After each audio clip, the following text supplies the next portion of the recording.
దేవునికి మహిమ కలుగును గాక. ఆమేన్. బైబిల్లో ఉన్న ఒక యవనస్తుడు తప్పుని తప్పు అని చెప్పినందుకు, తప్పు చేయడానికి ఒప్పుకోనందుకు చాలా శ్రమను అనుభవించారు. ఆయన ఎవరో కాదు, యోసేపు.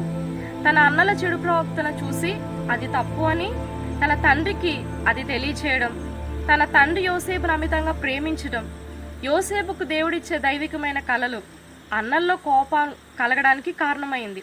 వీటికి మించి తన అన్నల దుష్ట ప్రవక్తలని యోసేపు అంగీకరించలేకపోవడం వారికి మరింత కష్టం కలిగించింది. అందుకే యోసేపును గోతులో త్రోసివేశారు. అంత మాత్రమే కాదు, బానిసగా కూడా అమ్మేశారు. బానిసగా ఐగుప్తు వెళ్ళిన యోసేపు పోతీఫర్ భార్య చేత శోధించబడినప్పుడు అది తప్పు అని, నేను దాన్ని చేయనని, దేవుని ఎదుటనే అటువంటి పాపానికి ఒప్పుకోనని చెప్పడం ఆయన్ని చెరసాల పాలయ్యేలా చేసింది.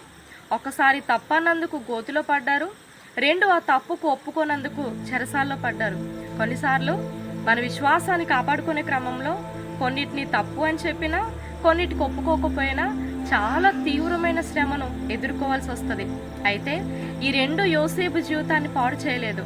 ఈ రెండిటి ద్వారా యోసేపు అటు అన్నలు కానీ, ఇటు పోతీఫర్ భార్య కానీ ఊహించని స్థితికి చేరుకోవడానికి ఇవి మార్గదర్శకంగా మారినాయి.